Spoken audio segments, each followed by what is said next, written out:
political officer. Today, we ask you, ask the European Union to do more to help save our democracy from collapse.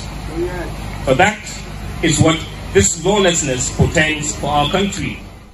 Do not forget that after the February 25th general election and also the 18th of March gubernatorial and state houses of assembly election, the European Union has condemned the use of violence, vote buying, threatening, and other electoral malpractices during the elections. And they have said that the election did not reflect the will of the people. And ever since then, so many well-meaning Nigerians and concerned citizens have been protesting from across the world. The other day, we witnessed protests in Washington, United States of America, and so many parts of Europe have been protesting. In this video, some concerned group of Nigerians has also mobilized themselves to protest before the European Union, demanding justice for this election that was filled with irregularities. It might interest you to watch the video to the end. I'm Okocha P. Marcel, and this is my channel. We therefore call for sanctions on Professor Yakubu Mahmoud, all state electoral commissioners, and other INEC officials who contributed to this illegality and this raid on our existence as masses of Nigeria. Our country needs healing. It will be counterproductive to allow a fraudulent process to succeed, as fraud will eternally birth fraud. We cannot grow our democracy on falsehood and suspicion. The holes in our national fabric must be woven shut. One way is to establish immediately my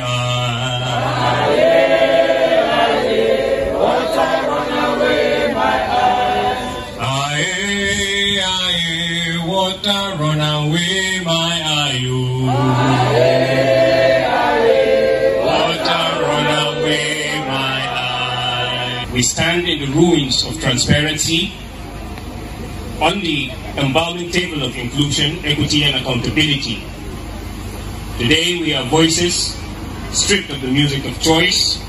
Today we are Nigerians, broken, calling on INEC to count our votes.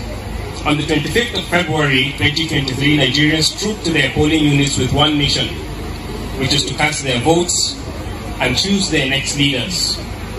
They qualified for this exercise by participating in year-long continuous voter registration, which witnessed an unprecedented spike as has never been seen in any election since 1999. Months later, they returned to collect their permanent voter's card and went home with a commitment to participate and engage with the process. The chain of apathy was broken, tossed to the belly of oblivion. We were free to exercise, to experience the full potential of our Nigerianness. Our binding lines were unbroken. In ideology, they held us together. In trust, they watched us like water. In truth, they kept us alive. We breathed the full breath of what being citizens should be in a progressive, secular society. So when the day finally arrived, we had hope. We had no doubt in our hearts, in the potion that always questions truth, that our votes must count. But nothing could bolster our belief like the assurances by Mr. President, General Muhammadu Buhari, and the INEC chairman, Professor Yakubu Mahmoud. Recall that a little over a year ago, President Muhammadu Buhari appended his signature to the Electoral Act Amendment Bill 2022. The fanfare that greeted that amendment can well claim recognition as one of the most colorful in our recent history due to its unbroken allegiance to the Nigerian spirit. On that day, we were neither Igbo, Hausa, Yoruba, Efik, Fulani, Birom, or any tribe whatsoever. No, we were not Bagi, we were not Ijo. On that day, we were Nigerians full of positive energies of our land. Now I hate to announce today that in the heart of some, all this has gone to waste. You may have seen the video of the diasporans who tore their passports. Some other Nigerians have done same to the fabric of our identity because INEC, through Professor Yakubu Mahmoud, chose to silence their voice. And so we ask, what is the value of democracy if the process that recruits its leaders consistently lacks credibility? Perhaps the answer is at the International Conference Center where Professor Yaqub Mahmoud began, sustained and concluded collation and declaration of a candidate as winner of the presidential election based on falsehood, contravening its guidelines and electoral act. It is most disturbing that this was done in the full glare of the world. Never has our democracy been so sorely abused by any citizen in either public or private service. Professor Yaqub Mahmoud has raised a bar in impunity that will cost our country many years of electoral excellence to correct. This was not the electronic transmission he promised Nigerians and the world at Chatham House. Professor Yaqub Mahmoud has lied to Nigerians and abused our right of choice. And therefore we pass a vote of no confidence and call for his immediate sack and prosecution. Yes. Yes. Yes. We cannot afford to continue the culture of performing lawlessness without consequences. We are as strong as our laws and as stern as our institution. We cannot afford to descend any lower than this. We therefore call on President Muhammadu Buhari, whose commitment to free and fair election is engraved in the legacy of the Electoral Act of 2022, to initiate processes and procedures that will bring Nigeria under the control of an interim government pending the resolution of all litigations pertaining to the conduct of the February 25th presidential election. In which regard, we would also hope that the condition would be a swift and a quick hearing at the courts and a judgment to reflect the true will of the masses. Otherwise, this request for an interim government should all of these conditions not be met before the day of the handing over. Yes. The European Union has had a long-standing relationship with Nigeria, contributing assiduously to the promotion of democratic principles. Your contribution to the growth of our creative industry cannot be exhausted in one note of appreciation. We are also aware of our contribution to humanitarian efforts in the Northeast. For all this, we are grateful. But today, we ask you, ask the European Union, to do more to help save our democracy from collapse. For that is what this lawlessness portends for our country. We therefore call for sanctions on Professor Yaqub Mahmoud, all state electoral commissioners, and other INEC officials who contributed to this illegality and this rape on our existence as masses of Nigeria. Our country needs healing. It will be counterproductive to allow a fraudulent process to succeed, as fraud will eternally birth fraud. We cannot grow our democracy on falsehood and suspicion. The holes in our national fabric must be woven shut.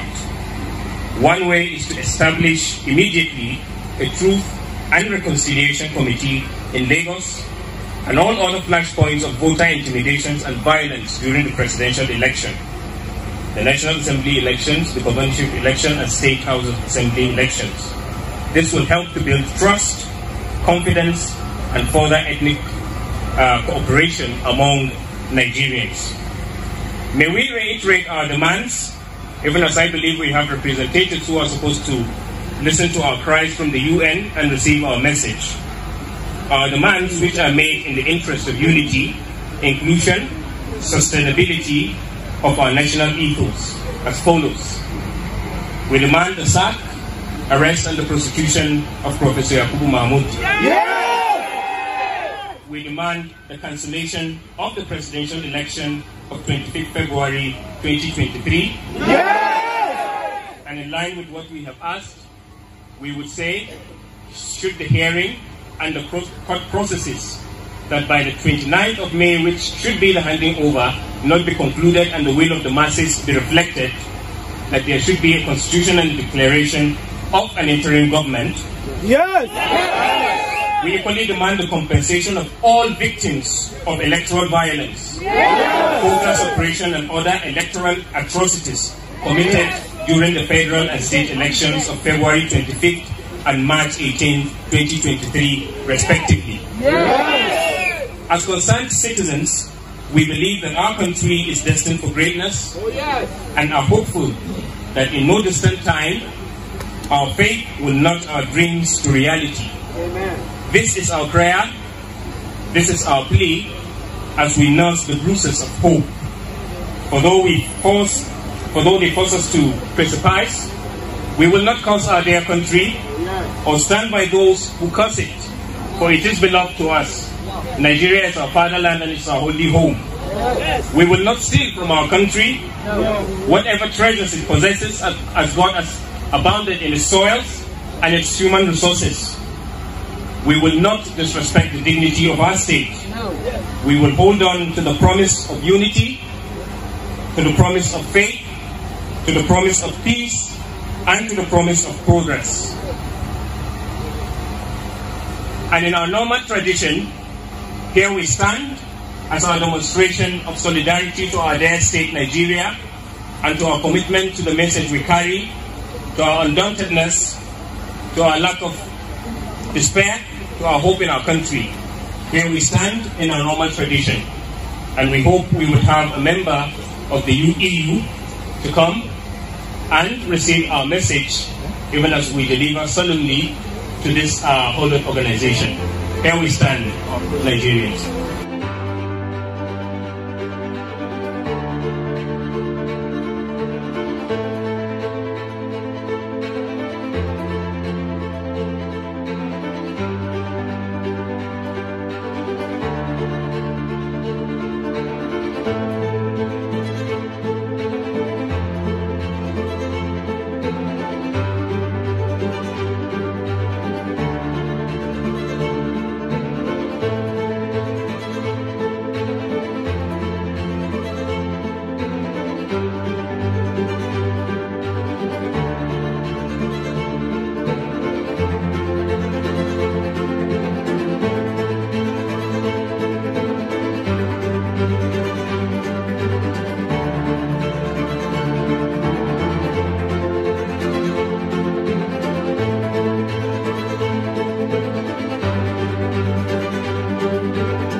My name is Mtiti Mpaku.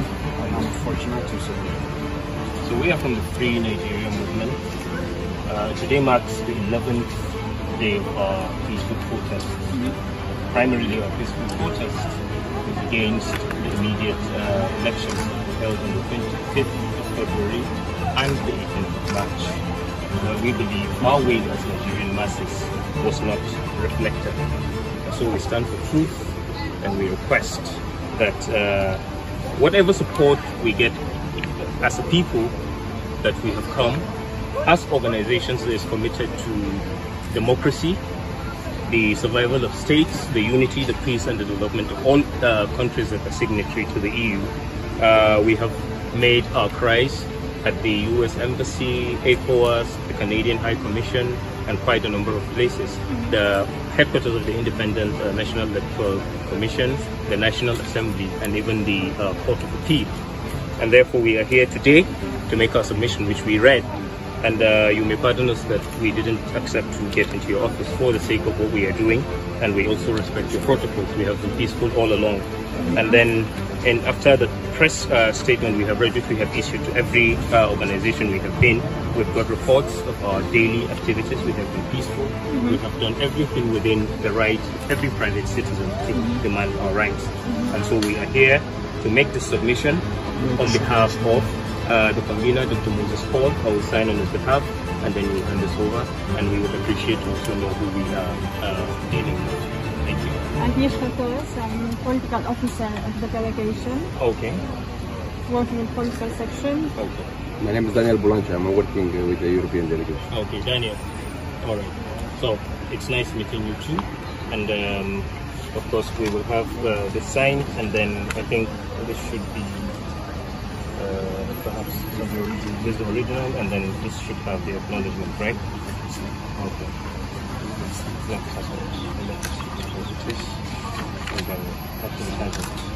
So I'll sign this. So for the reports of what we've been doing for the past days, this is what we carry, and then we'll submit, and then we have a copy that we would have an acknowledgement from you. Okay, thank you so much for listening. Thank you for spending your time on this video. What do you think? Do you think that protests will have anything to do with correcting the electoral malpractices that has been intentionally done by the Independent National Electoral Commission, INEC? Do you think that because of all these protests that judiciary will do the right thing? Do you think that European Union and other international communities will hold judiciary accountable of the judgment they are going to deliver? Who knows? But let us keep on making our voices to be heard. If a peaceful protest is being organized in your area, kindly attend as contained by the law. There is no crime in protesting. It is a civil thing that you should do. It is your right to protest when you think that things are not moving fine. So do not be afraid to protest peacefully when a call for protest is being announced. And also, let us begin to make our voices to be heard, because we have voted, and if our vote did not count this time, I don't know when it will be counted again. So we must do everything necessary to make sure we protect our integrity, we protect our mandate, and by the grace of God, a new Nigeria is possible. Thank you so much for having time to listen.